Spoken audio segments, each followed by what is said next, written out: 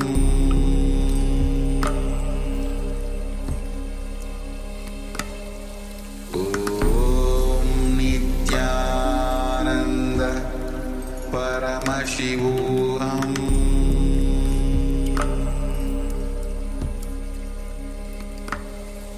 Om Nityananda Paramashivoham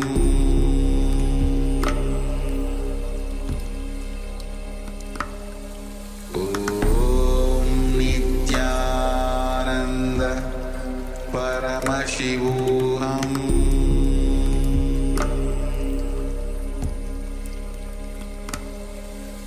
Om Nityananda Paramashivoham Om Nityananda Paramashivoham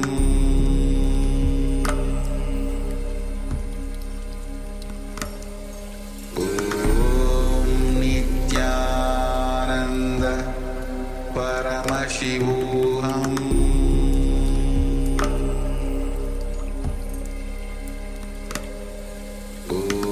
Om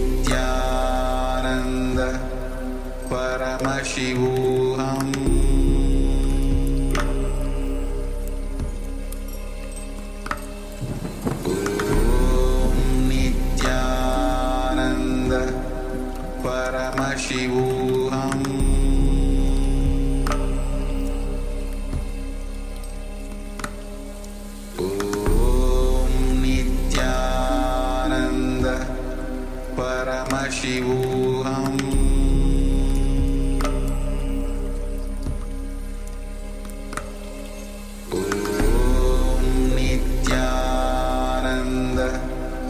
Paramashivoham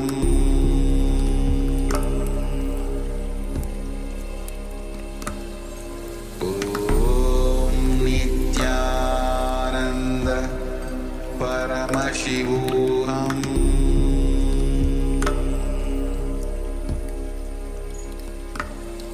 Om Nityananda Paramashivoham Paramashivoham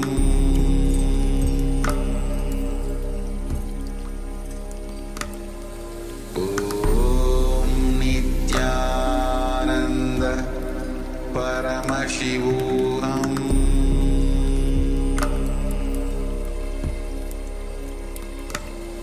Om Nityananda Paramashivoham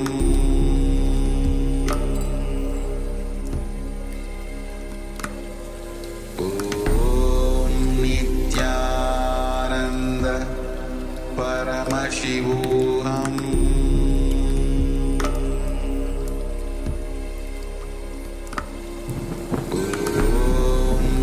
Nityananda Paramashivoham Om Nityananda Paramashivoham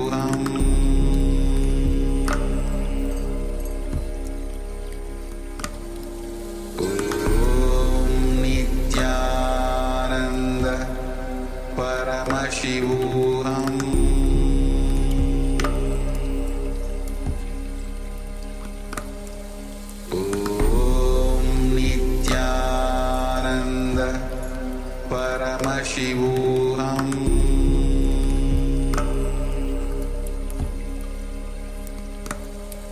Om Nityananda Paramashivoham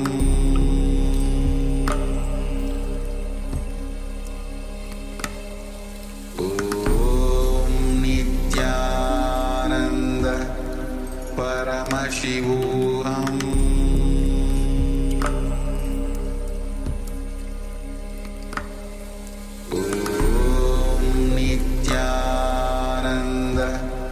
Paramashivoham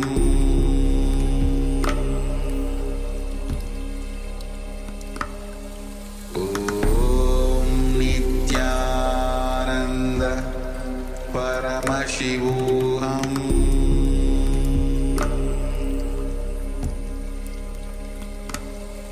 Om Nityananda Paramashivoham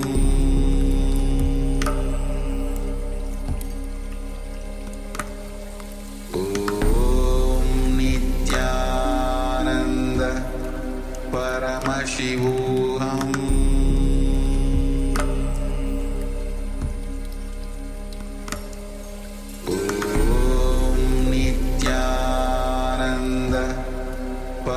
Paramashivoham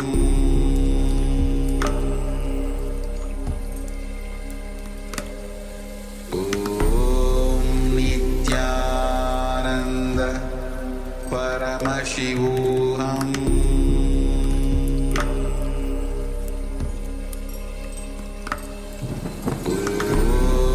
Nityananda Paramashivoham Paramashivoham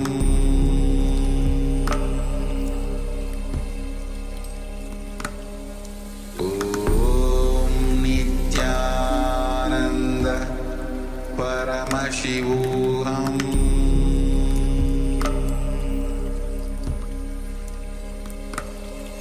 Om Nityananda Paramashivoham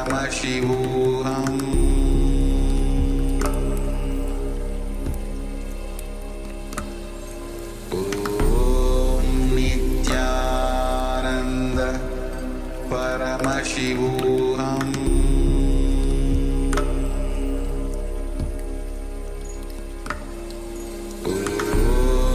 Nityananda Paramashivoham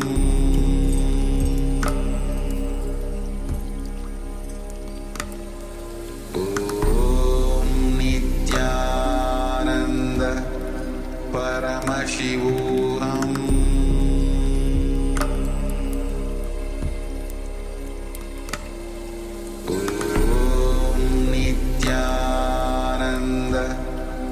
Paramashivoham Paramashivoham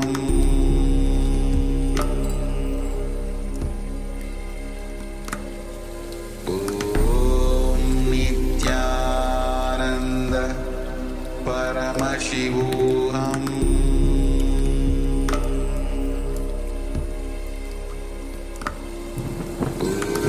Om Nityananda Paramashivoham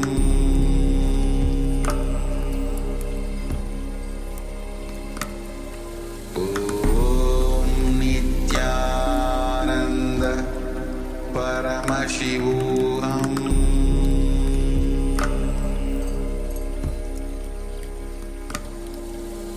Om Nityananda Paramashivoham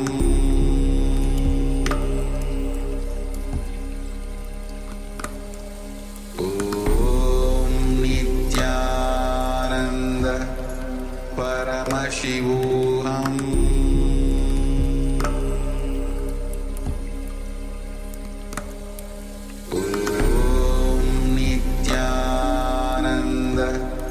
Paramashivoham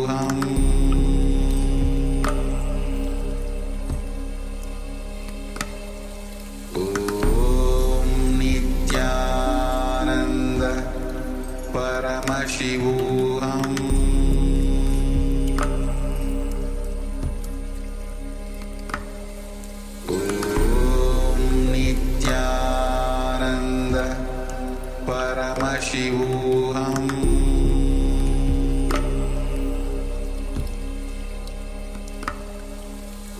Om Nityananda Paramashivoham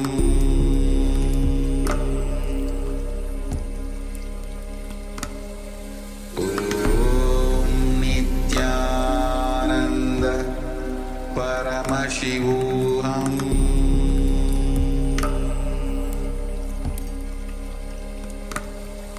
Om Nityananda Paramashivoham Om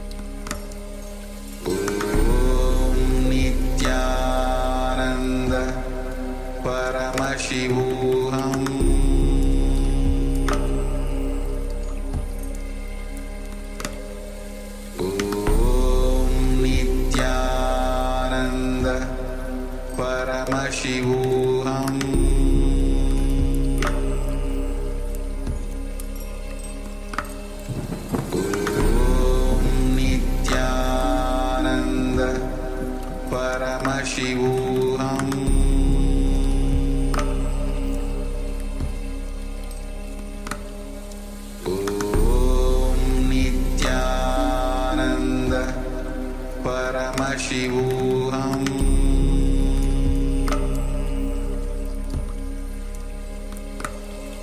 Om Nityananda Paramashivoham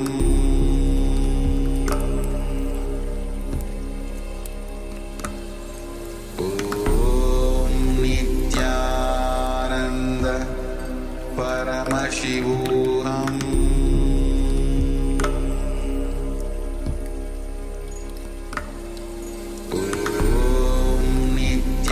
Shivoham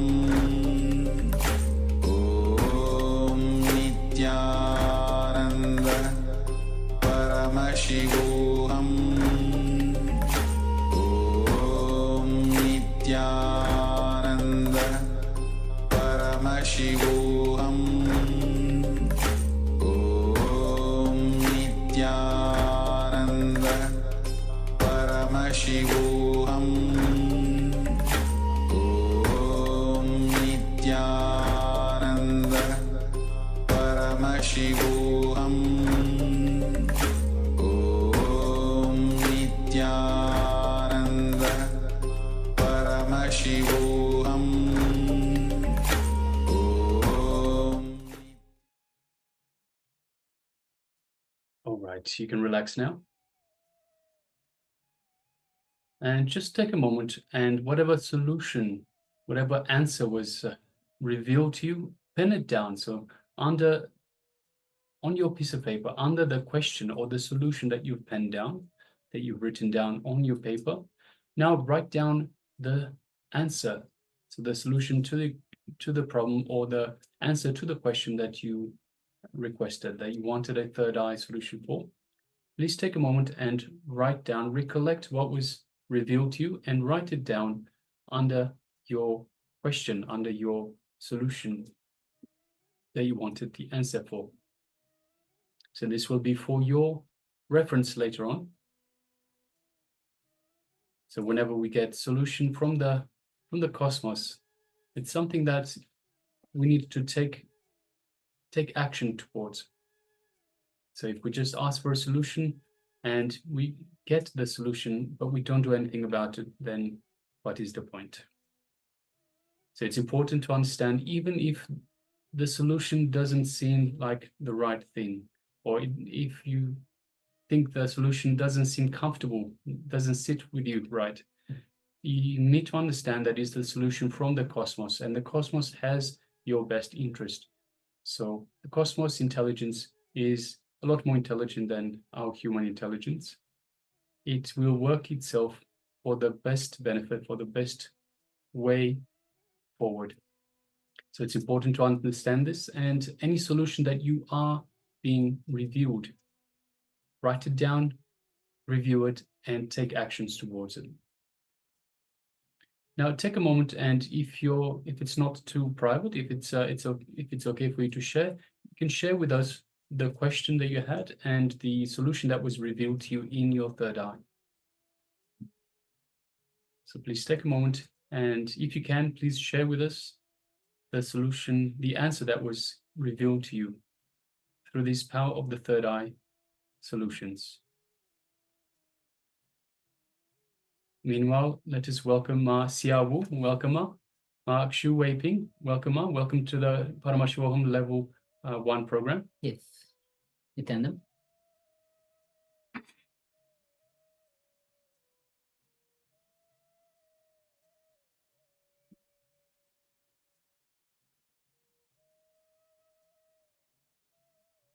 So just take a moment, and if you're unable to reveal what the question and the answer, the solution was, you can always just let us know how you experienced, what you experienced. Were you able to see the solution in your third eye? Were you able to get the knowledge, the information directly from the cosmos for the question or the solution you wanted an answer for? So just take a moment and you can share that as well.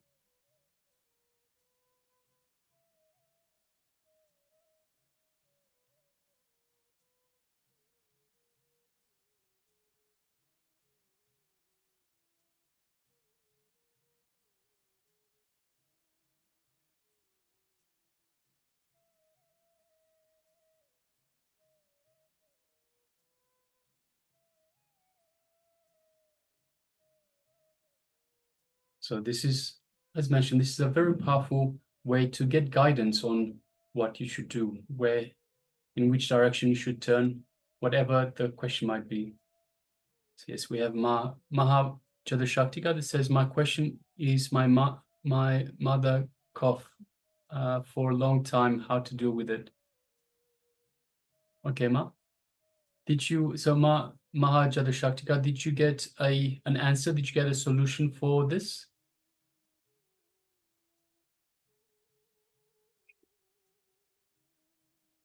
And we also have Klaus Aya that says, I didn't get a solution. That's okay, Aya. So keep trying, keep asking. Also ask Swamiji to reveal the answer in a way that you can understand, in a way that you can interpret it. So it might be that something was being shared, but you weren't able to identify it. You weren't able to understand it. So for whatever reason. So you can always ask Swamiji more questions. So if you're not seeing something, you're not understanding, you can ask him, please show me in a way that I can understand, in a way that I can properly interpret the solution. Mahajada Shukara says, my answer is to use turmeric haritaki. Yes, thank you for sharing, Ma.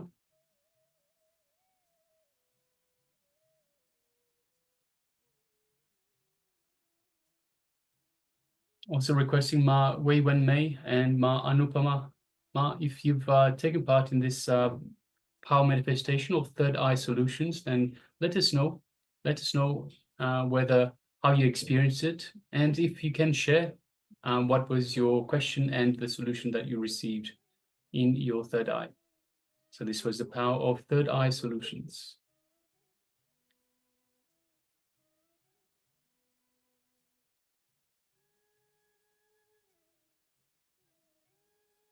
And also, if I could request, we have a number of participants that have their cameras switched off. So we have Ma Xia Wu, Ma Xu Wei Ping, Ma Sarah, Ma Amrita Vandini. Yes, thank you, Ma Xia Wu, Nityanandam. And Ma Suganyana, if I could request, please switch on your cameras and be available in the camera frame. Yes, Ma Xia Wu, welcome. Good to have you with us.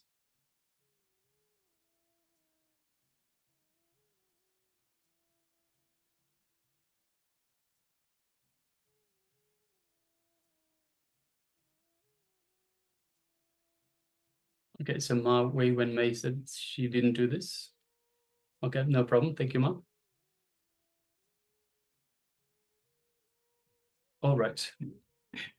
So Klaus Aya, so you managed to like you started already doing the power manifestation. So for the previous power manifestation, you were able to identify water. You said you saw water. So the third eye is open.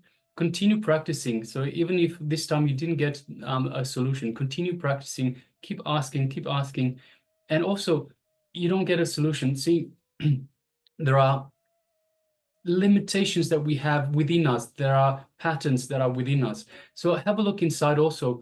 When you ask this question, when you put this question to Swamiji in your third eye, give me a solution, give me an answer to this. Have a look inside and see, is there anything in you that is limiting your belief? So let's say it might have something to do with health. Are you having a pattern, a belief inside, a cognition that says there is no solution for this? So if there is such a cognition inside, then have a look and remove that cognition, complete with that cognition, remove that cognition, and from that new space, you can ask again. You ask again, and by removing these limiting patterns, by removing these obstacles, you are going to manifest this power as well. And of course, practice. Keep trying, keep doing the power manifestation.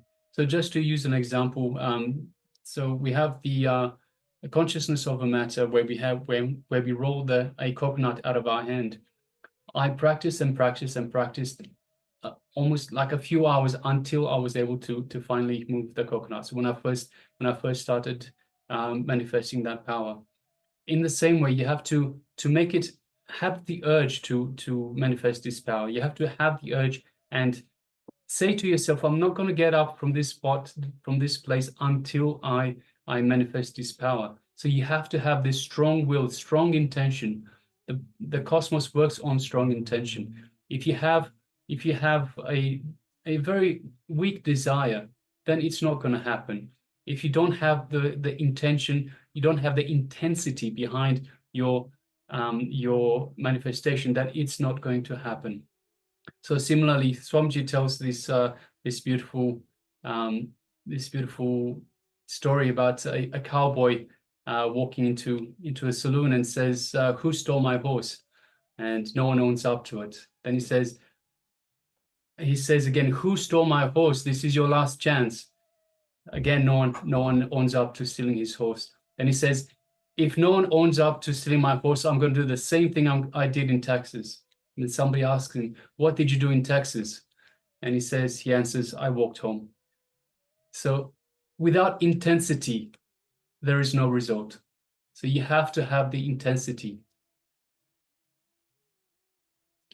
So Ma Shukla Indrananda has joined us. Yes, Welcome, welcome. Nityanandam.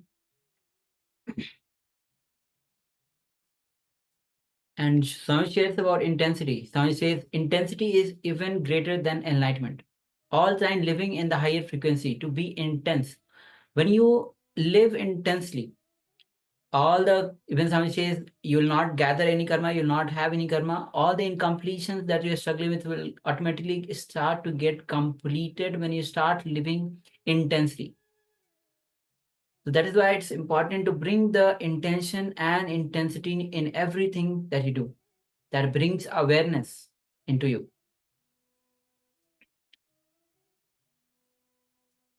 All right. So let us move on.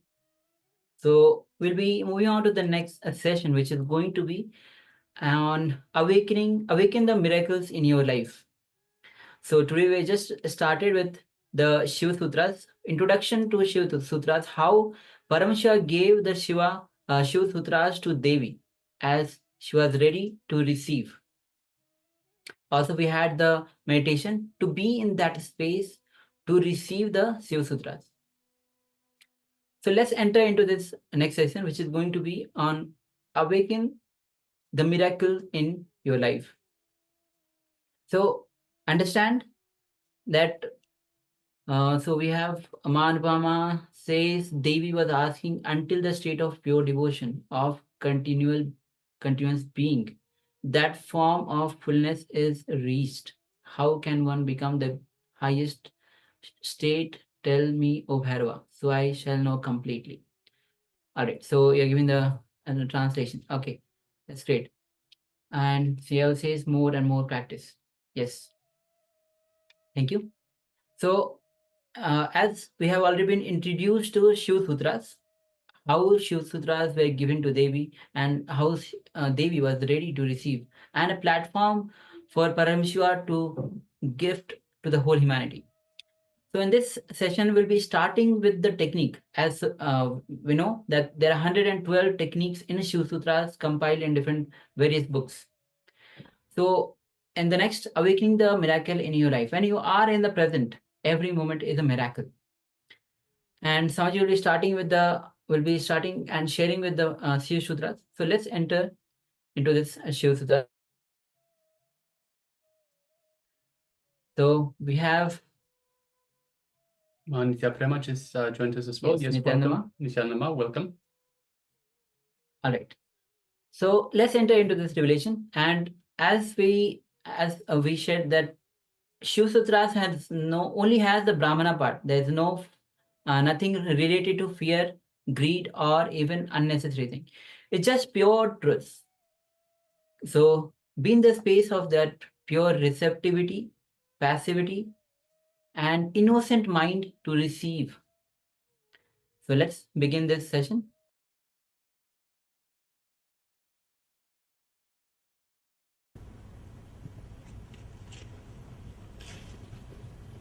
Before entering into the sutra, just few understandings, few words about the scripture, Shiva Sutra. This book is not even just a manual for enlightenment. It is a manual to create spiritual traditions. The technique which we are going to enter today is the base of whole Buddhist tradition. Each technique, each meditation technique which is described in this book is a base for one religious tradition, one spiritual philosophy. Out of this one meditation technique, whole Buddhist tradition is born. Fortunately, this book is older. That is why we are able to say from this book it started.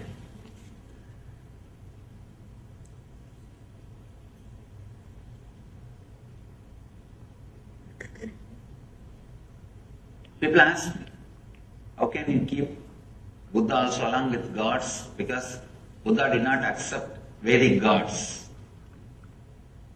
If you read deeply, Buddha never said there is no God or God does not exist. Whenever he was asked the question, he just avoided. Just not to waste the time. Because whenever you say yes or no, you have enough arguments. People come and ask me, Swami, is there God? Atheism with a decent, cultured, responsible is straight path to enlightenment. There are many masters who led people to enlightenment through atheism. Very rational, logical, responsible.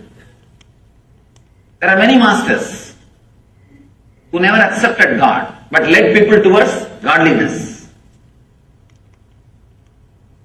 People ask me, is there God? I tell them God is not the thing to argue by saying yes or no. The moment I say yes, I'll have 1,000 more questions. The moment I say no, again 1,000 more questions. Both are not going to help you. Neither yes nor no is going to help you. Just give a technique through which he will realize. He himself will achieve the truth. Buddha did the same job. He never said yes, never said no. He just gave the method. He just gave the technique and led people to achieve the enlightenment, achieve the truth. In a very beautiful way, without accepting the authority of the Veda, he contributed to Vedic tradition. See, there will always be 50% of the people saying no for everything. See, when you say no, it feels very juicy. Saying no is really very juicy. That is why, kids, why do you think constantly kids say no for anything and everything? Because it gives them the feeling that they are grown up now. Only when you say no, you feel you have freedom. There is something called positive freedom. Freedom of acceptance and saying yes, the ultimate freedom. But unfortunately, neither we are taught about it, nor we experienced it. I can tell you actually, this moment you can liberate yourself. All you need to do is accept you as you are in the outer world and the inner world. Suddenly you will see you are unclutched. You are clutched by only one thread, non-acceptance. Sutre Maniganaiva. Krishna says, I am the thread running through the whole existence. There is one thread in you which is running through the whole suffering of your life. Non-acceptance. Just like a Lord is the thread. Krishna is the thread running, connecting the whole existence. Your non-acceptance is the thread running and connecting your whole sufferings. What you call as samsara roga, bhava roga, suffering of disease. This one moment, a simple acceptance. People ask me, I am not able to accept that I am not able to accept me, Swami. I tell them, already at least accept that you are not able to accept you. That's all. Even that is an acceptance. even that acceptance can suddenly unclutch you. There is no need for thought flowing in you. There were one group of people who are very simple, who are able to straight away connect and accept and realize the truth. For that group, the Vedic tradition was helping.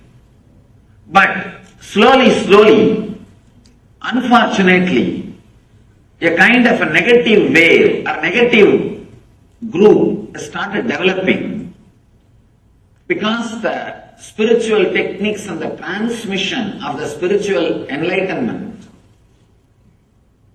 was not happening at one point. Transmission of enlightenment was not happening. So the antagonistic crowd, the crowd which started saying no to everything. If you say no logically, there won't be any problem. Saying no, just, I don't want, just for the sake of feeling strong. For that group, there is nobody to guide them. It is not that just because they have gone astray, they can be dropped or they can be completely thrown out. No. Somebody has to take care of them. So then, divine descends as Buddha, who gathers all the dropouts, gathers all the people who are saying constantly no. He also gathered all of them and said, yes, he played the same tune. He played the same tune. But I can say among the masters, Buddha is the master who contributed maximum number of enlightened beings to the planet Earth. Maximum number of enlightened beings are contributed to planet Earth from the Buddhist tradition. Directly from Buddha. When he was alive, fortunately he was in the body for more than, you can say, 80 years. He became enlightened around 40. 40 years enlightened public mission. He created at least 10,000 enlightened beings. I think even now, it's a achievement. I don't think anybody else has done much more than that. He contributed so much without directly saying yes or no to the question whether God exists or not. He straight away gave the technique. And that technique is from this sutra. This is the sutra which forms the core, center of the Buddhist tradition. Let me read the sutra, then we will understand. Unminding the mind, keep in the middle until it drops.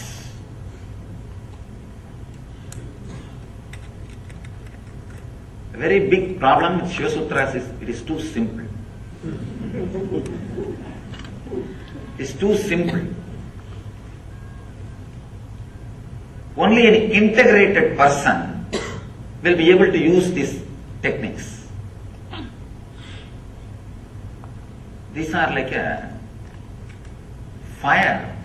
Only a person who is ready will straight away explode by the touch of the fire, by the touch of the Shiva Sutra. There's a beautiful Upanishad story. One disciple goes to the master and asks, Master, give me enlightenment. Just master repeats, Tattvamasi Svedagedo Tattvamasi, Tattvamasi Svedagedo Tattvamasi, that art thou, that art thou. 9 times he repeats and the disciple is enlightened. Story ends. Not 9 times, I don't know how many times I have to repeat. Why it is not happening? The reason is the Svedaketu was fully integrated, burning to receive the truth. That's a beautiful example Ramakrishna gives. The mother pearl will be waiting for the rainwater. The mother pearl makes the pearl with the rainwater. When the rainwater falls, he just carries the rainwater into his womb and goes down into the ocean. And whatever process is does on the rainwater only becomes pearl. So just like mother pearl waiting with a wide open mouth on the ocean above the water, she will be just waiting for the rainwater. She cannot take the salt water and make pearl. She needs pure rainwater. The moment one drop rainwater falls on the pearl, mother pearl, immediately she will go into the ocean, deepest layer, and she will start doing the process. She will come out with the pearl.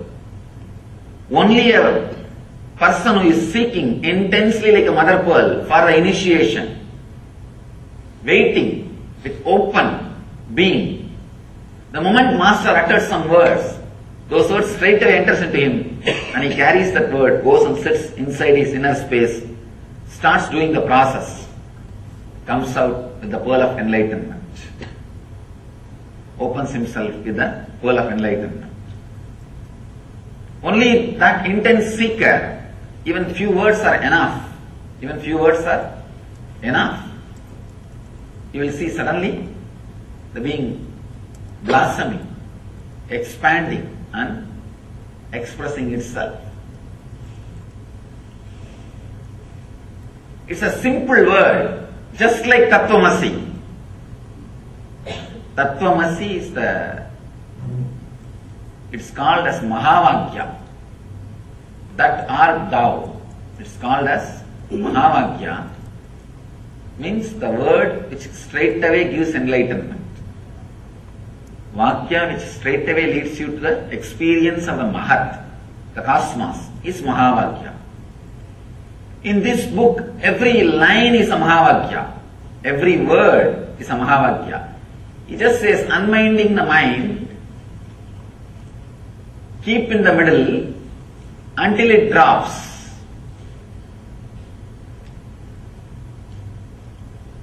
Buddha calls it as a Madhyapanta, middle path.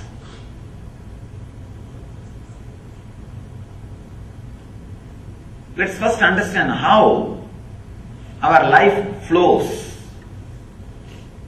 Either it flows based on the greed, non-acceptance of your present state, non-acceptance of your present state, that becomes a driving force and starts moving. That's called rajas. We call this as a rajas, restlessness. The next thing, non-acceptance of the inevitability of the life and death, fear. When you don't accept the present moment, you start aspiring for more, and there comes greed, rajas, restlessness. When you are not ready to accept the future moments, that becomes fear, tamas. Understand? Non-acceptance of the present moment leads to greed. Non-acceptance of the future moments which may come leads to fear. When we can't understand, when we are not ready to relate to the inevitability of the life, you need to understand that word inevitability in a very deep way. That's a beautiful commentator, Bhashya, Swami Lakshman Ju. He was the one Swami whom I really wanted to meet, but he passed away. Just to meet him, I walked more than 9 months, but by the time I reached the place, I heard the news he passed away. He was the one great soul. I always repent by not taking the right decision at right time. Whoever I wanted to meet in my wandering journey, I never missed.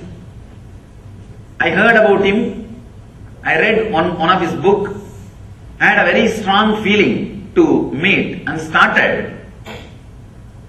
Unfortunately, I had that foolish vow of not touching the money at that time. So I had to walk all the way. I felt that vow is supposed to help me towards enlightenment. That vow itself has finally disturbed me. It has become an impractical vow. by the time he was very old and he was sick. I also heard, I know that he was sick and I know he may pass away at any time. But somehow I was walking. By the time I reached, he passed away. He beautifully comments. I wanted to remind and give the credit for this great treasure which is shared with the world, and offer my gratitude. That's the reason I remembered him now. He very beautifully explains the inevitability. For example, now I am sitting here and you are sitting here. Next moment, if you want, you can go from this hall to that hall, this hall to the outside room. This is a kind of a freedom. Second thing, you can only go, but you can't fly. You have certain freedom and you have certain bondage. Understand? There are few things which you can do. If you want, you can move the right hand. If you want, you can move the left hand. If you want, you can stand up and walk. But you cannot fly. The inevitability means this moment, whatever power you have, you will be able to handle those power. Whatever you don't have, you don't have. You may think, it is a simple thing. Why do I need to contemplate about it? If you look into your thinking system, you are constantly struggling to do something which you very clearly know you can't do it. Many times, you are constantly hitting the wall. Hitting the wall gives you ego satisfaction. Understand? And not only that, many times you are struggling. Actually, corruption which happens in your inner space, the corruption which happens in your programming, what I call ori, comes from this very root, non-acceptance of the inevitability of moment. I think maybe few more words you will be able to understand deeply. Let me explain in two ways. One,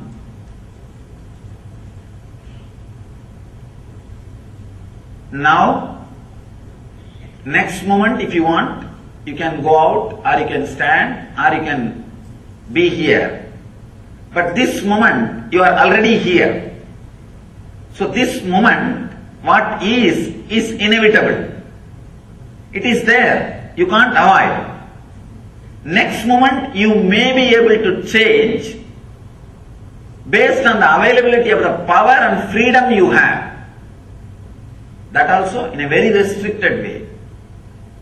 There is a beautiful example from Ramakrishna that will throw more deeper and clear light on this concept. Actually, this inevitability concept, this truth, can straightaway lead to psychological revolution in you. That is why it's very subtle, but if you can put your attention and understand every line I am trying to express. Another difficulty is, I read his books in Sanskrit and my internal expression, the whole thing happens in Sanskrit. I have to translate the whole thing into English. That is where the difficulty comes, and moreover the English does not have such a rich words. Tell you honestly, English is a beautiful word for outer science, not for inner science. English is not the word to transmit the science of enlightenment, to transmit the technical things of enlightenment.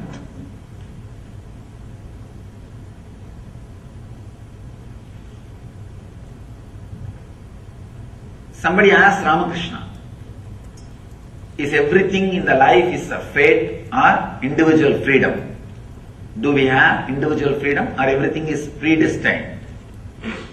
Ramakrishna says beautifully, if a cow is tied on a wall or a pole, 5 feet rope is there. The cow has a freedom to sit or stand or walk around inside that 5 feet radius, but not more than that. So there is a particular part which the cow can do. That beyond that limit, it cannot do. Beyond the limit, everything is fate. The cow has freedom to eat whatever is available inside the 5 feet. It has got some freedom. But if a lion comes and attacks, it is a fate. Cow cannot save itself. If the cow behaves properly, with that freedom, the owner may extend the rope. If he is not bullying around, if he is not hitting people, if he is not doing nonsensical things to disturb others, the owner may extend the rope or may even completely leave it free, liberate. So the freedom, the individual freedom or fate, predestined, comes based on our lifestyle. We do have a certain kind of a freedom if we properly use it for a right purpose, for not hurting others, living properly. That freedom can be extended or completely given to you. Accepting the inevitability. Now, this is the freedom we have. Next moment, we may have, may not have. And this moment, whatever is happening is inevitable. That is the way it is happening. You cannot bring the moment which is lost back and correct it, alter it. There is no time machine. Inevitability means accepting all these 3 ideas. First thing, you cannot bring things back and alter. Second thing, this moment is this moment. Nothing can be added to it. If you want, you can only add in the next moment. Third thing, even the adding in the next moment is not completely under your control. These 3 understandings, when it settles in you, it brings a tremendous psychological revolution. Understand?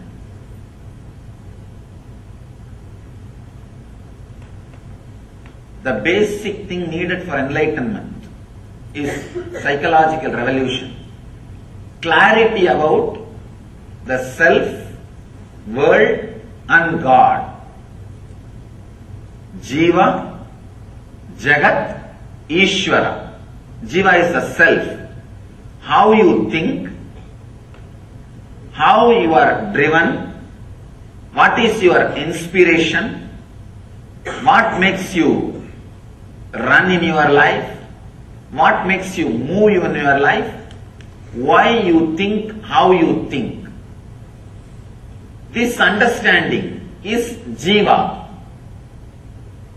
Then Jagat, how the clarity which happened in me or the desires and fears I feel in me, how I am going to connect it with the world. If I have some desires, how am I going to get it from the world? If I have some fears, how am I going to avoid it? Avoid those things being forced upon me by the world. That relationship is Jagat. Ishvara means the source for both. The source for individual self and the world is the Ishvara. Achieving that source, all these 3 is what is called enlightenment. First, having clear understanding about Jiva. Why you think, how you think. This clarity will give you the experience about Jiva. Then, how to connect with the world through your fear or through your greed. Achieving what you want to achieve or keeping away from what you don't want. This is the realization about the Ish Jagat world. The third, Ishvara, which is the source of these two, experiencing it. Actually, it's a very subtle truth, but very strong truth. Just by understanding, it can liberate you. Just a simple understanding, it can solve so many problems, so many things. The click will straight away happen just by understanding. This sutra is the Nitya Sutra. Nitya Sutra means you need to practice it eternally. Actually, anything which you need to practice eternally, you don't need to practice. All you need to do is it should become part of you. It should be internalized. Anything you need to practice in particular time only, you need to put your effort and practice. Anything which is Nitya Sadhana, the eternal practice, you don't have to do anything. Understand and internalize it. Very internalizing your thinking structure, your way of behaving, the whole thing will be totally transformed. Acceptance of the inevitability of every moment happening in your life. This moment you are sitting over. Next moment, if you want, you can stand. But you cannot fly. These three statements, if it is internalized, always your steps will be with a very clear idea of what you can do. It will never be too big jumping. It will never be crazy things. The big problem is, people come and ask me, suddenly Swami, everything was going well, suddenly my life has become a failure. Understand, failure will never be suddenly. It will never be suddenly. We always think it is suddenly because we never understood the warnings. We never looked into ourselves, what we are doing. If you don't understand what you are doing, naturally failure will be sudden. Understand, in the planet Earth, created by God, only miracles happen, never accidents happen. Problem is, when you don't have understanding and clarity, even miracles look like accidents. Miracles and accidents, actually both are same, which is not understandable by logic, which is not definable by your logic. Based on how you face it, you call it as a miracle or accident. If the same thing happens to your neighbor, it is considered as accident. If it happens to you, it is a miracle. That's all, nothing else. How you face it, how you face it, how you see it.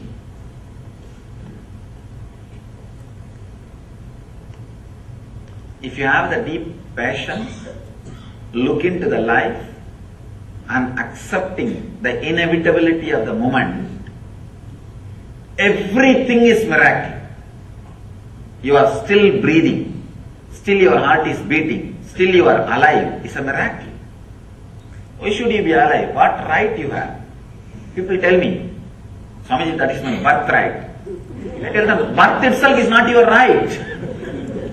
Where is the question of birthright?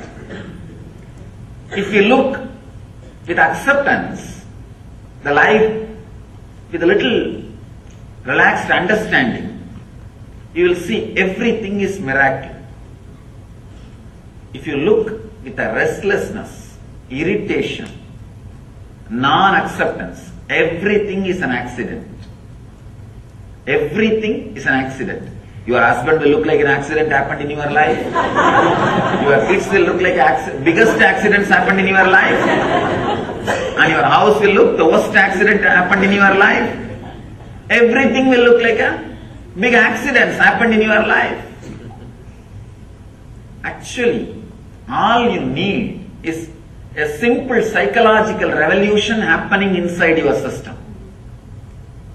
Just this one idea. Acceptance and realizing the inevitability of the moment. See, inevitability of the moment you don't need to accept. Whether you accept or not, it is going to be that way, that's all. If you are intelligent enough, enjoy. Otherwise, it's okay. That's all. There's nothing else. You cannot do anything about it. Whether life is an accident or miracle depends on you. That is why the Upanishad says the person who is initiated, the initiated person, for him whole world is heaven.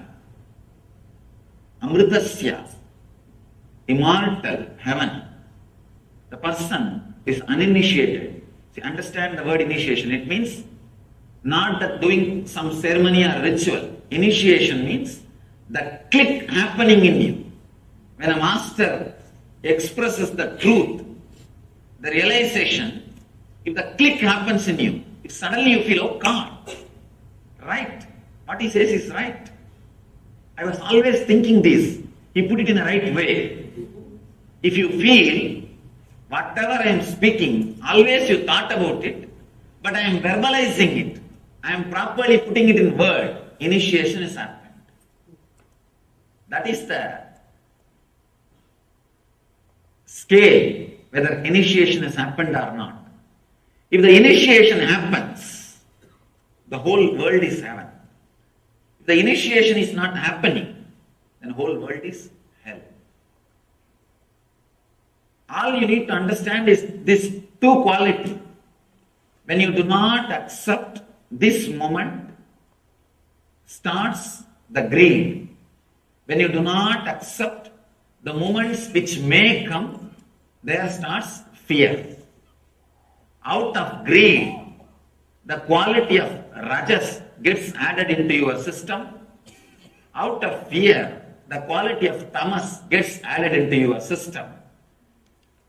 All you need to understand, the more and more time you spend in the middle path means accepting the inevitability and accepting your present moment, accepting you as you are now, understanding the inevitability of the life which may happen in you, happen for you. When you have these two understanding, that is what we call sattva, means relaxed, restful middle path. Neither you are driven by the non-acceptance of the present moment, nor you are driven by the non-acceptance of the future moments. Non-acceptance of the present moment and future moment are the root of rajas and tamas, restlessness and fear, restlessness and inertia. This simple understanding, this psychological revolution, actually, the moment initiation happens in you, every word which comes out of the master rings bell in your heart, and that becomes a strong, clear programming in you. Programming your life based on the Vedic knowledge. Even the Vedic knowledge seems to be too small word. The right word is the true knowledge. Actually, Vedic knowledge is true knowledge. But in course of time, people have started thinking Vedic knowledge is something like a branding. No. All of us need to understand the word Veda. Veda means the knowledge which comes out of your inner space when you are unclutched. When you are unclutched and relaxed, whatever research and development happens automatically inside you without you contributing or you interfering. That is Veda. If you just keep quiet, Veda will happen in you. That's all is the basic truth. When you unclutch and rest in a silence, relax in silence, a strong visualizations without verbalizations will happen in you. Those truths are only called Vedas. There is a beautiful description about who is Rishi in Sanskrit. Mantra drashta is Rishi. Understand? Not the person who heard the mantra, but the person who sees the mantra. Mantra drashta. Drashta means who sees.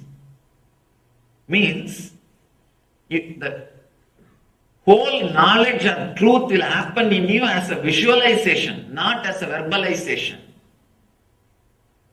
When you drop from verbalization, unclutch from verbalization, mantra drashta will happen. Now we are all only listening the mantra. Means like a sound, either from outside or from inside. It comes out only as a verbalization. Then you are not Rishi. Relax. Then it is not Vedas. It is not the true knowledge. It is perverted knowledge. In Sanskrit, we use the word. The perverted knowledge means half truth or perverted truth. When you unclutch from the verbalization which is constantly happening, a strong visualizations beyond your verbalization will come out. All you need to do is put all your effort and relax from unclutching. Suddenly you will see a very strong visualizations will start happening in you. Those visualizations are only called as visions. Mantra drashta. You will see the mantras. Mantra means knowledge, truth. You will see the mantras. You will see the truth. That is what is called Veda.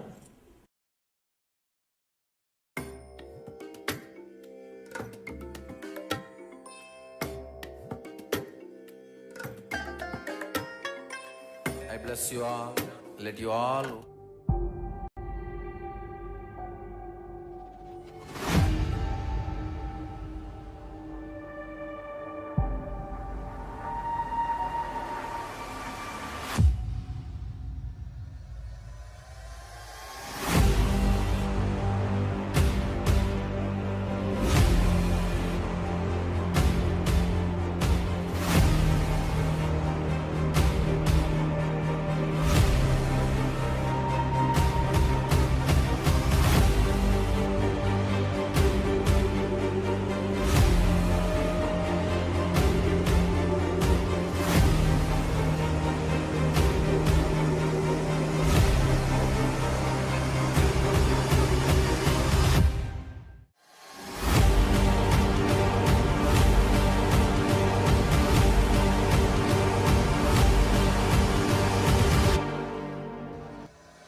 Yes, Nityanandam, everyone. We received the beautiful introduction into the Shiva Sutras. How to receive the Shiva Sutras by Swamiji. If you'd like to share your clicks, please go ahead and put them here in the Zoom chat. If there is any open questions remaining from this segment, please let us know. We have a question and answer. Oh, this is from the power manifestation.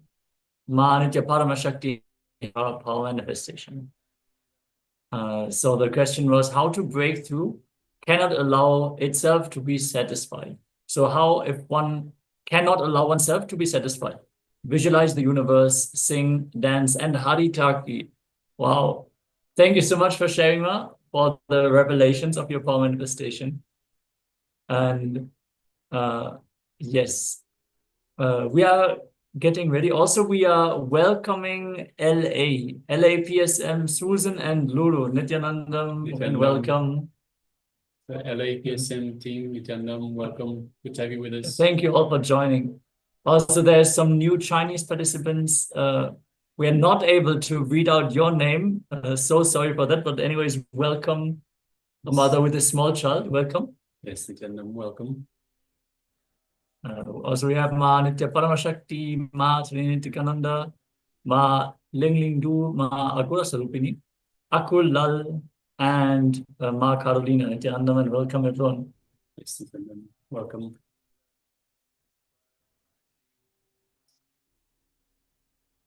Okay. Okay, that's a very important question. We have one more question in chat about I don't think I can get enlightened if I eat meat.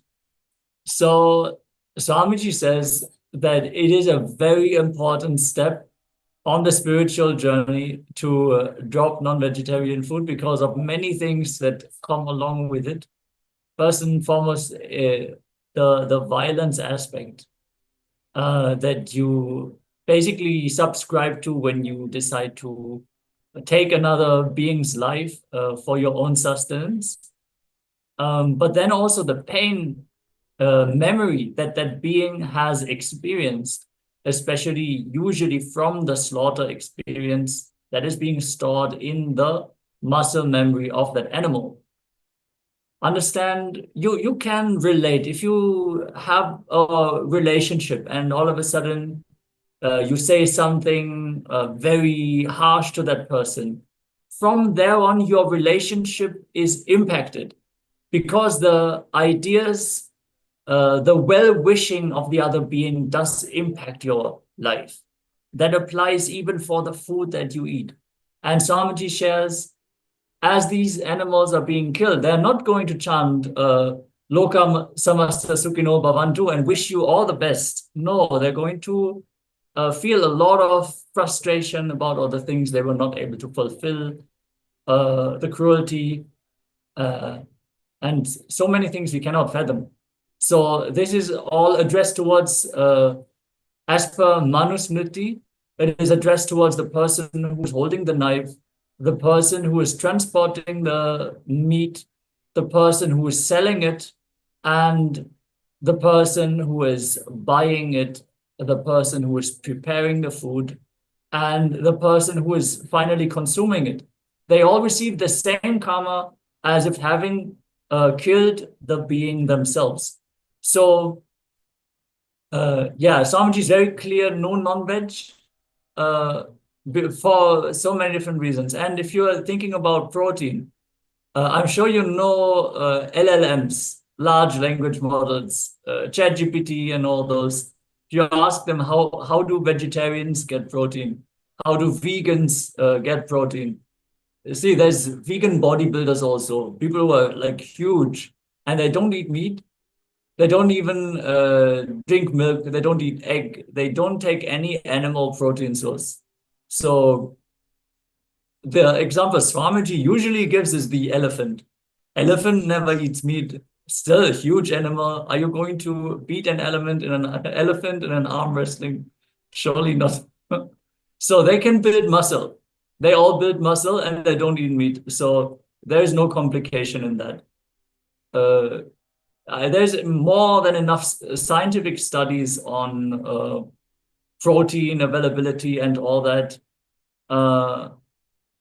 So that is not at all a problem. The problem for people to stop non-veg is generally just for their taste buds. And it creates a certain heaviness in the stomach to which people also get addicted. So if you want to look into that, there's more than enough resources online. For the spiritual aspect, we are able to provide an answer. So I hope this is clarifying. And yeah, again, if anyone of the participants has any questions, also to the new people who are joining from LA, always feel free to send a message in the chat and let us know. And especially when you have these aha moments, when you just hear a powerful cognition from Swamiji and you resonate with it, then please share these also. We would love to celebrate along with you. All right, so now let us get ready to for the next part of our program today, which is a meditation. It is the Hamsa mantra meditation. So requesting everyone, let us sit comfortably wherever we are. Make sure we are going to be undisturbed. So sit comfortably with the head, neck, and spine in a straight line. It's a guided meditation by the Supreme Pontiff of Hinduism. So requesting you to bring your full awareness to Swamiji and as we get ready for this meditation. And of course, if you have, as Maharaj mentioned, if you have any questions about anything, not just during today, but during the entire program, or related, anything that is related, please feel free to let us know. And once again, welcoming LA PSM. So welcome. If you have any questions, this is the first time we've seen you here. So if you have any questions about the program, see, the program itself is a 21-day program. At the moment, we're quite close to the end of the program of these 21 days, but it will start again and again and again. So it continues on. We'll actually have some glimpses of after this 21-day program finishes, but then we'll start again after a few days. So glimpses off for a few days, then we'll start again with day number 1 all the way through to day 21. Now, everything, every individual day is a self-contained day. It has its own theme, the deity. So the theme is according to the deity itself, and it is self-contained. So it doesn't really matter. So you go 1, 2, 3, and so forth. But yeah, it is the full 21-day is the program that Swamiji is delivering for the entire humanity to bring superconscious breakthrough to humanity. So welcome. If you have any questions at all at any point, please do let us know, and we're only too happy to address them. This is what we're here for. So we are here to facilitate your learning. Yes, one more question from Akul Iyer. How to reach out to us? You can share your WhatsApp number here as a private message. You can message PSM Acharyas here in Zoom, and we'll reach out to you. Okay, so with this, let us all be seated, get settled for this guided meditation with Swamiji. This is one of the very basic, very fundamental meditations, but very powerful techniques. See, what the Shiva Sutras have in store are straight techniques. It is all not about philosophy or Vakyata Sadhas. No, Paramashiva just gives the solution. All we need to do is apply it and experience the result immediately. So there might be certain traditions, certain lineages where it is all about having an open discussion or inquiring into a certain topic. The Shiva Sutras are not like that. Paramashiva does not waste any time. He just gives the solution straight up, and without an explanation why you need to apply it. Paramashiva assumes that the person who is reading this book is aware who is revealing the truth. So if you know that the cosmos itself is revealing itself to you, then all you can do is just open yourself up and have the experience. So let's all get ready and enter into this meditation.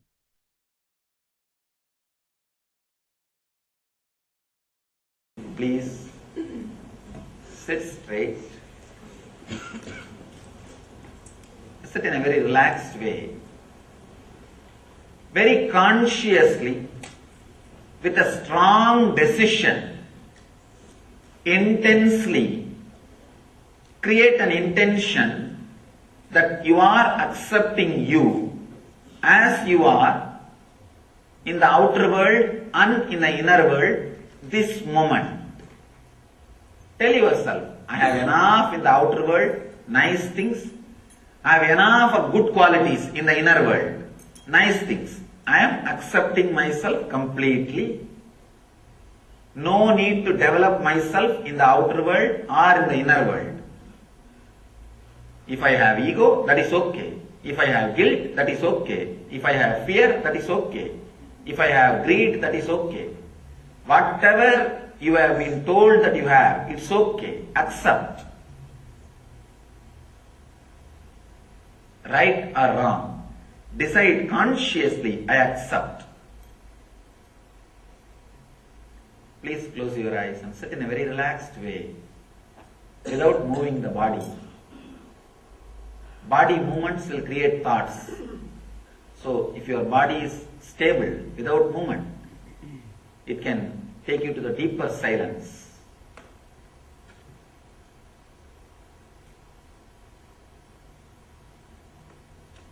Whatever objection your mind raises, no, I can't accept me, I can't accept this, at least accept that. Accept that also.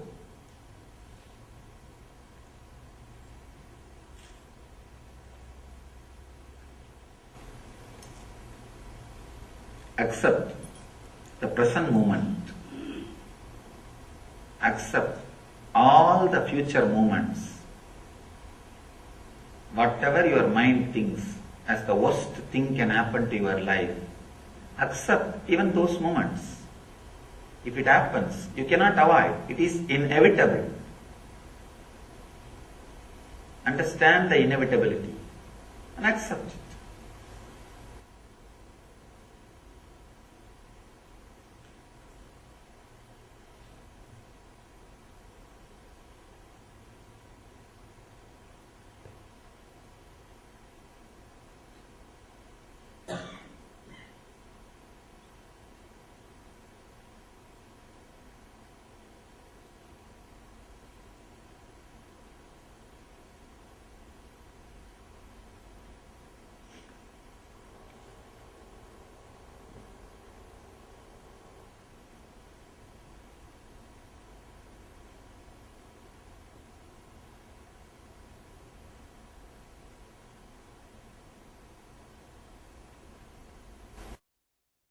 Do not try to do anything.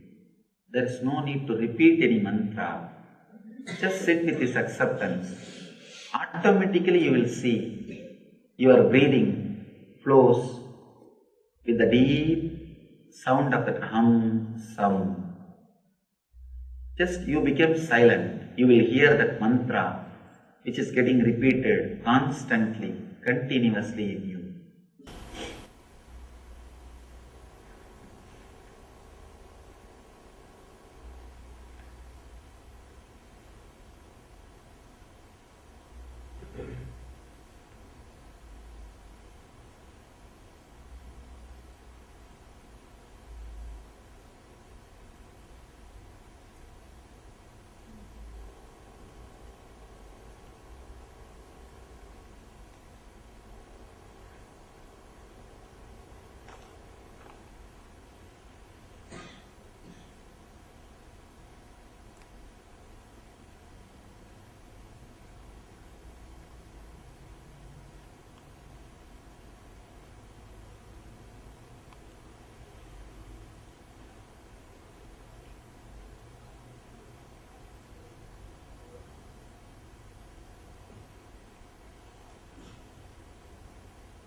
Do not try consciously to add the sound.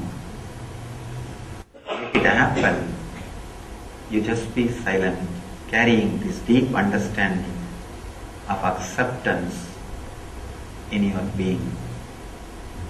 Let the tamas and rajas be balanced. Let you be in sattva.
The moment you accept you, there will not be any thought.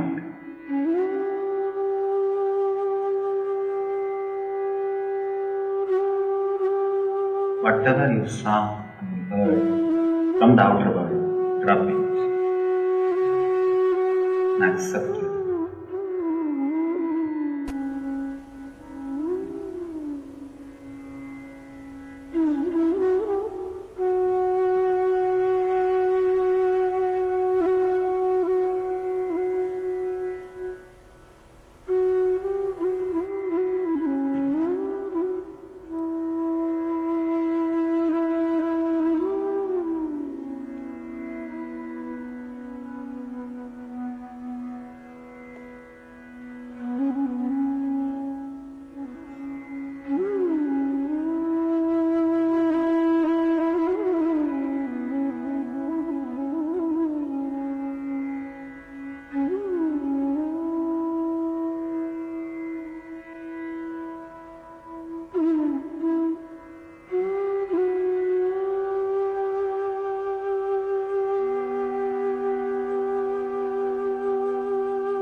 Let the sound of the ajapa, happen by itself.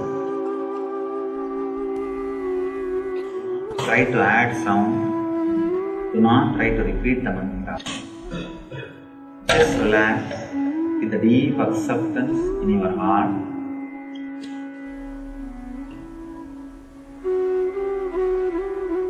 Let the mantra happen in you.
Let the Hamsa mantra repeat itself deeply.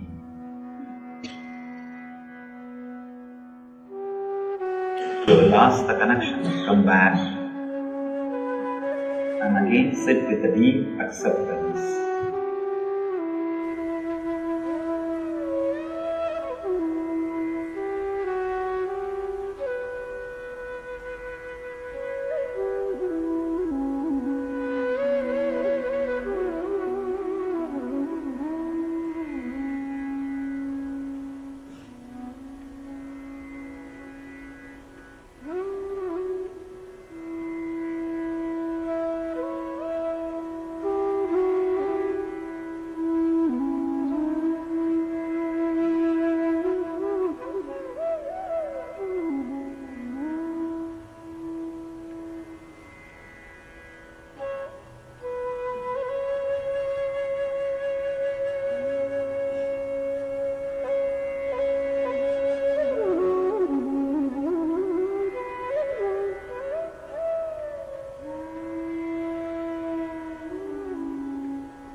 Try continuously. Actually, this technique is not supposed to be done in a particular time. Continuously, whenever you feel the rajas is happening, come back. Even otherwise, come back and be in that middle path, Madhya Pantha, in the Sattva.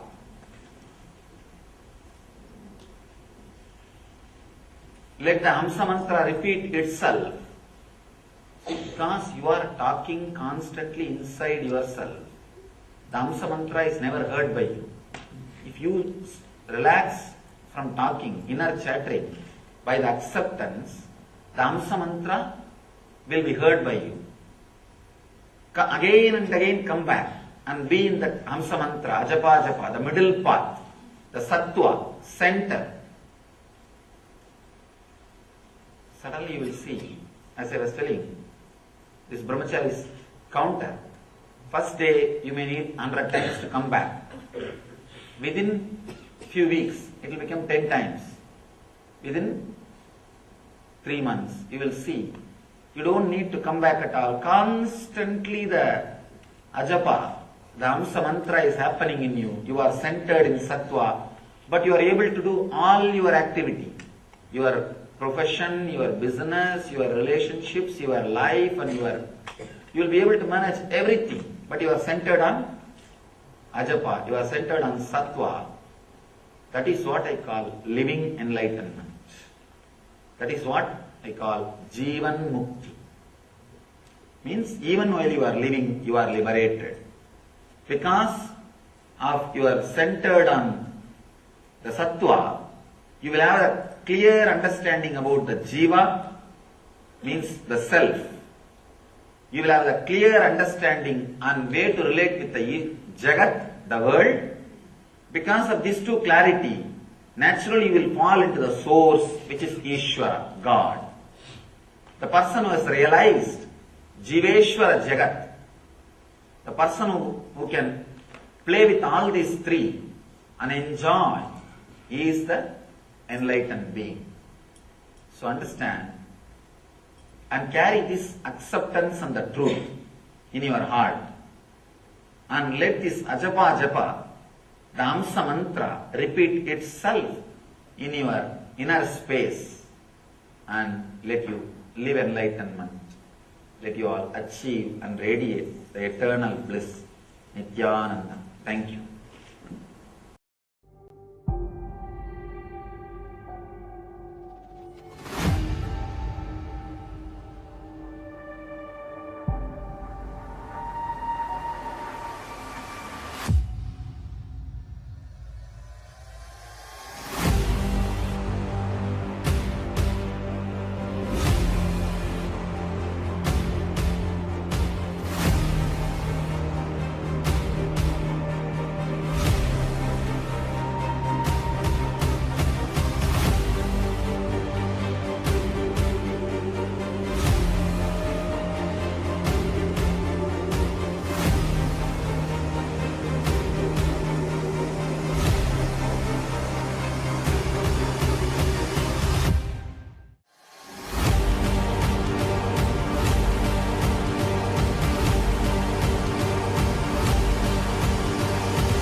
Yes. Let us know your experience from this beautiful Hamsa meditation. We want to welcome one more participant who joined in on the LA side. Nityanandam. Yes, Nityanandam. Welcome. If you have any questions about the Paramashivoham program, do let us know in the chat. You can always send your questions here in the chat. And if you like, you can also let us know what is your name. It says Susan and Lulu. Now there's a third person who is joining. So if you would like to say hello, feel free. You're welcome. And with this, we are going to enter into the next round of power manifestation. Are you guys ready for another round of third eye solution? Yes. Wonderful. So the power of third eye solution is based on the science of the third eye, which Swamiji has initiated all of us into, which is an ancient science which has been there in the Vedic civilization. And the third eye has been described in various different traditions and various different texts. It is mentioned how to awaken, how to work on the third eye, what all people have been able to perform through the third eye. So many mentions are there. But we have a very straight technique given in the Vijnana Bhairava Tantra, which is part of the Kashmiri Shaivism. So one of the lineages of the Shaiva tradition. In verse 34, it says, Kapalantar manonyasya tishtan militalochanaha kramena manasodartyad lakshaye lakshamuttamam. By fixing the mind on the inner space within the crown center and sitting stably without any movement, having the eyes closed, in succession by that stability of the mind and inner space, through the power of the third eye, one directly sees the ultimate goal, Lakshyam, by having the vision beyond the sight that reveals any object or place, attaining the space of oneness with the source, Paramashiva. Yes. So let us now get ready for this power manifestation of third eye solution. So requesting everyone, let us sit comfortably with the head, neck, and spine in a straight line.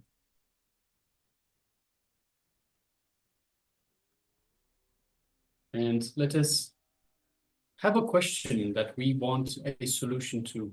So whether we have a question, whether we want to check whether something is right or wrong.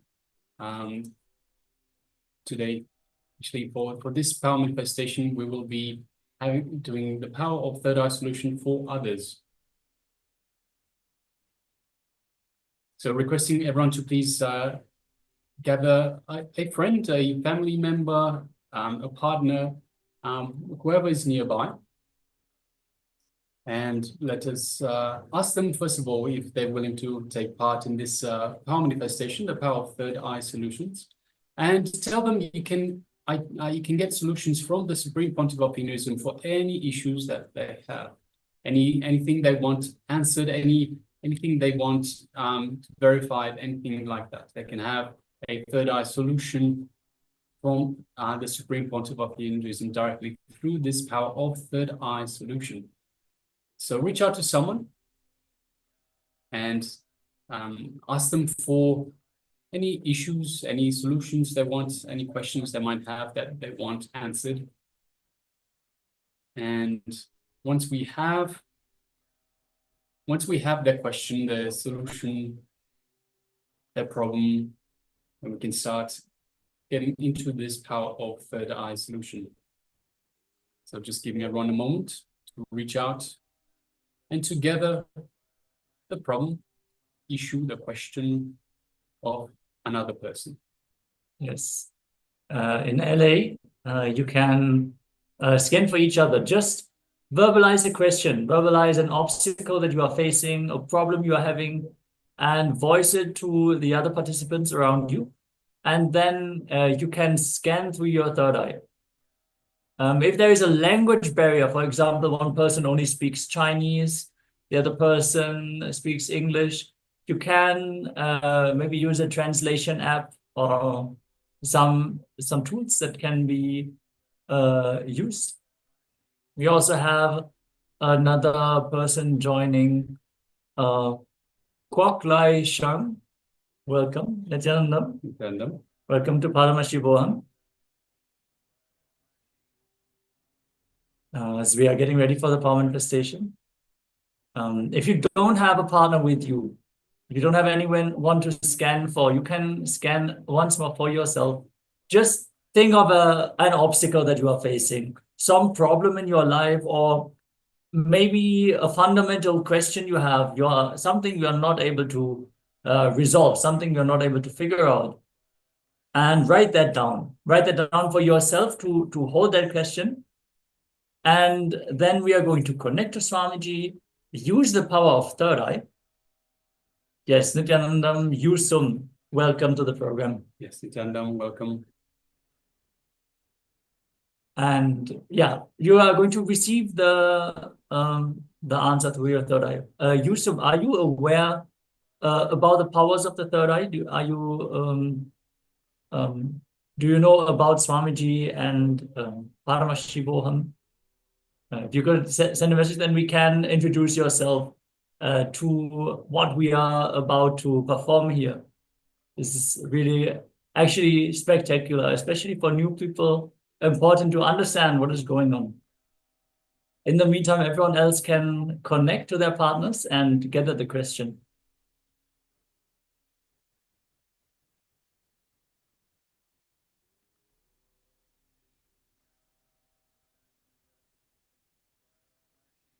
So the powers of the third eye, we have access to these powers of the third eye. These are powers of Paramashiva. So understand these powers we have access by connecting to Paramashiva. So it is through our feeling connection to Paramashiva, through our feeling connection to Swamiji, who is the embodiment of Paramashiva himself, that we have this access to these powers.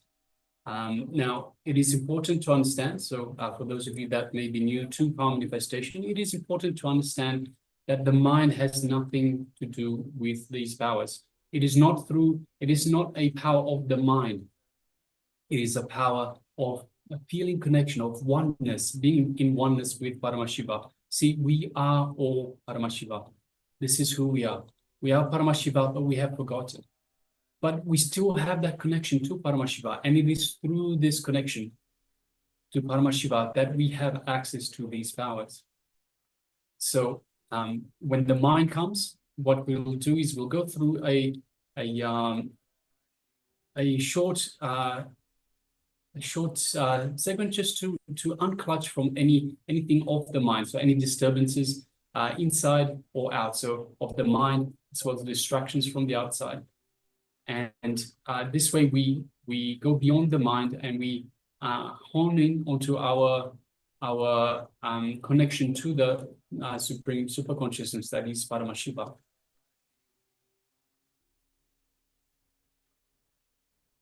Yes, so there is a Chinese translation room actually available where you can join, where you are going to have the live translation. At least there should be a translator available right now. We're going to share the link here in the chat. So for the Chinese participants, yes. So under ecitizen.info/PSM, going to share it here in the chat for everyone. There is a level 1 Chinese translation room. You have to log in through the eCitizen portal, and then you will be able to connect to another Zoom room where the translation to what is going on here in this room is also happening simultaneously. So for the Chinese participants, we understand this is a very advanced topics that we are covering here also. So it is always best to listen in your own mother tongue for the deeper understandings to happen.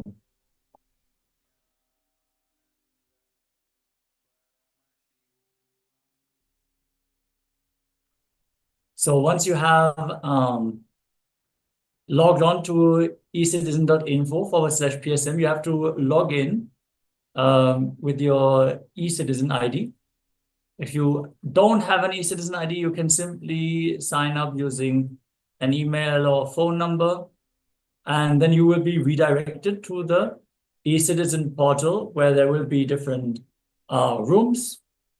This is the PSM1 room, but for the PSM1 room, there's also PSM1 Chinese translation room. So you click on join, and you will be led into the Chinese translation room. All right, great. Nice. We also welcome Jeremy Maxfield, Nithyananda Maya, and welcome. Welcome. Nice to see you. We are about to enter into a power manifestation session, which is the power of third eye solution. In this round, scanning another person, scanning the problem, the obstacle for another person. So if you have anyone around you, ask them what obstacles are they facing, some problem that they don't have an answer for. And then you connect to Swamiji through your third eye, receive the answer for the person, and share it with them.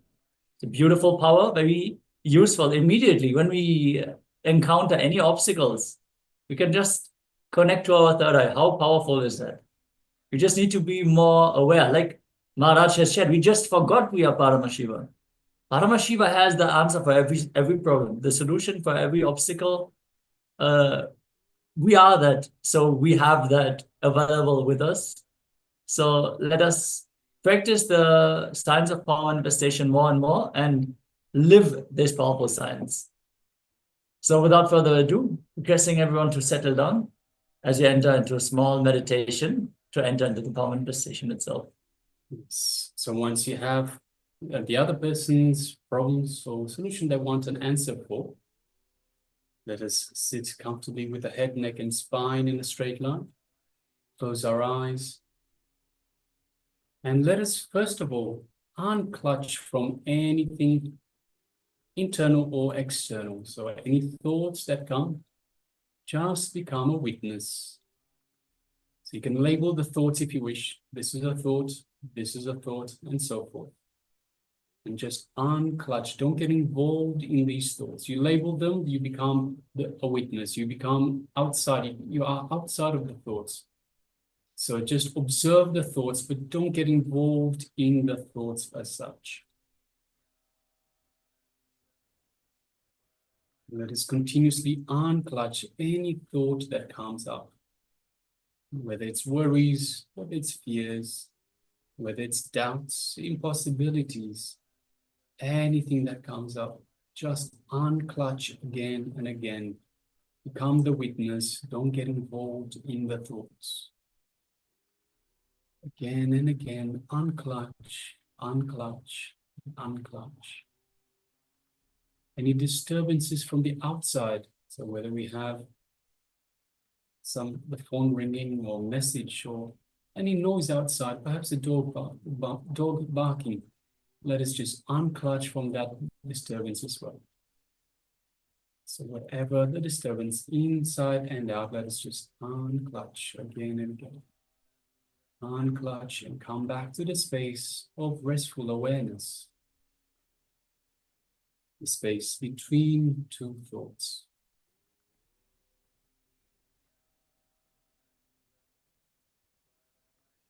As we unclutch again and again, we find the gap between two thoughts is getting wider. It is in this gap of restful awareness that we find our connection to our true self, our divine self, our true connection to Paramashiva. It is through this space we can connect to Swamiji. So again, let us just unclutch again and again, coming back to this space of restful awareness.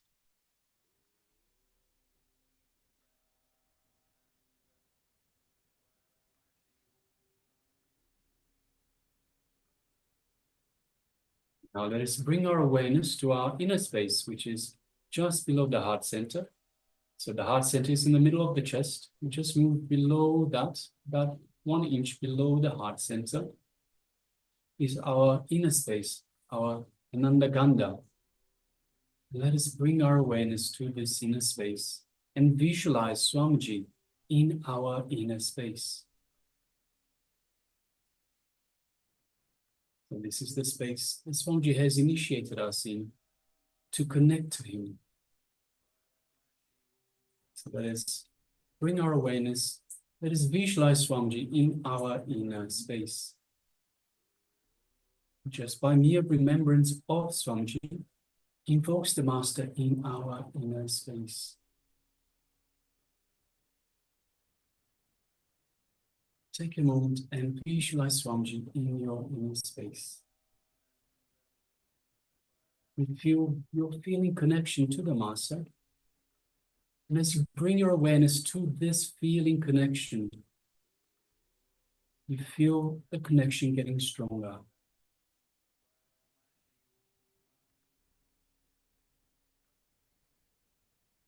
Keep your awareness on this feeling connection to Swamiji, the Supreme Pontiff of Hinduism, living avatar, an incarnation of Paramashivoham himself.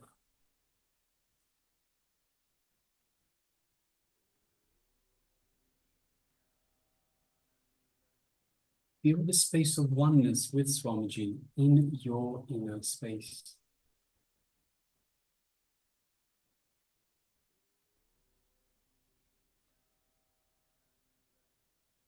Now let's move our awareness to the third eye, just between the eyebrows.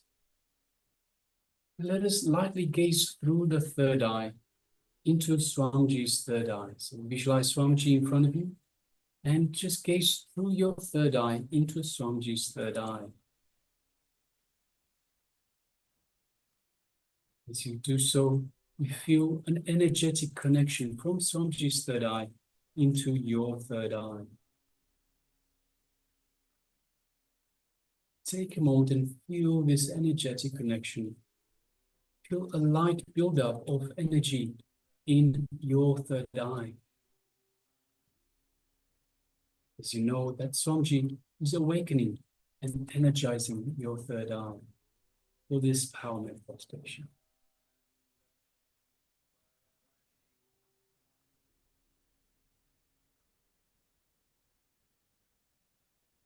Now let us start chanting the Mahavakya to further connect to Swamiji. Om Nityananda Paramashivoham.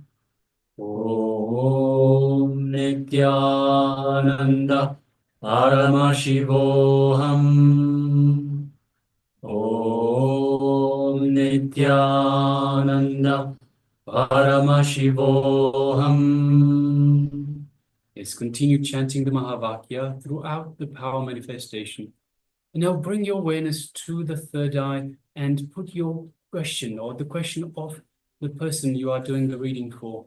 Put their question, their problem in your third eye and ask Swamiji for a solution, an answer to this problem, to this question. And from this space of oneness, let us now start manifesting the power of third eye solution. Let us begin.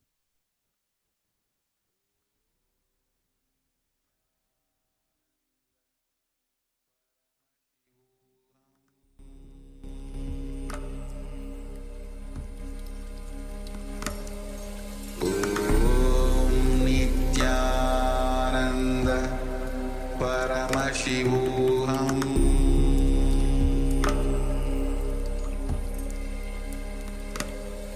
Om Nityananda Paramashivoham. Om Nityananda Paramashivoham.